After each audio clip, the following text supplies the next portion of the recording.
sponsors. They make Arkansas Weather Watchers go every single day. If you need additional business, send us an email at arkansasweatherwatchers@gmail.com. Well, good evening, Arkansas. This is Chief Forecaster coming back here once again, here to give you guys an evening forecast going over Tropical Storm Francine, what's it going to do here in Arkansas, etc. here. So hopefully you guys had a great day here. Temperatures across the board were a little warmer today than they have been over the last couple of days, with temperatures in the mid to upper 80s, some low 90s down there in southern Arkansas. Let me move my microphone so you guys can kind of hear me a little better. So anyways, there has been some significant changes with the tropical storm down there in the Gulf of Mexico here.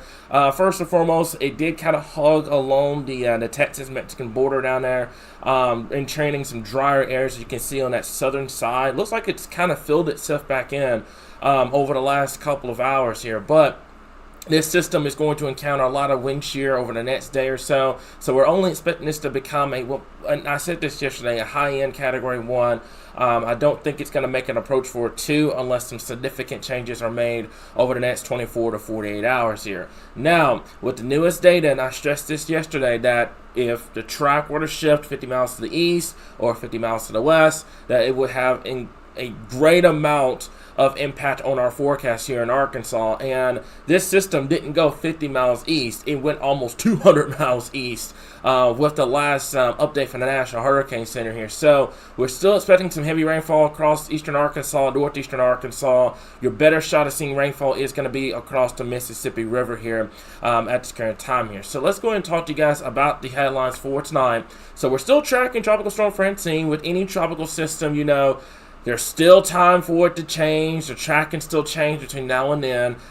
So just kind of keep an eye on the updates over the next couple of days. As I mentioned before, heavy rainfall is still possible for our folks in eastern Arkansas. I've had a lot of questions about, is this going to be, you know, producing gusty winds? Is it going to produce tornadoes? I want to stress this right now. The tornado threat is virtually non-existent for us here in Arkansas. Like, it's a 0% chance because of the fact that we're going to be on the backside of the system. For you to get a tornado threat, and I'm going to explain this when we look at the model data here in a little bit, you want to be on the eastern side or the right-hand side of the system. You don't want to be on the left side of the system to get a, you know, if you're on the left side, you won't get a tornado threat. If you're on the right side, you will. So that's why we're saying here in Arkansas, we're not expecting this to produce a tornado threat here in Arkansas. Obviously, I would keep an eye on the Boot Hill region up there in northeastern Arkansas, just in case this thing kind of pivots to the west a little bit. That may introduce a little bit of southeasterly winds up there, but I still don't think you're going to see a tornado threat up there. I think your best shot of seeing tornadoes is going to go for our folks to the east and Mississippi, Alabama, Tennessee. Those are going to be the areas that we'll have to watch very closely for that tornado threat out there. So if you have any family or friends out there, you might want to give them a heads up. But for us here in Arkansas, it's just going to be a heavy rainfall threat, and that's going to be it. And also, unfortunate news with this system moving to the east and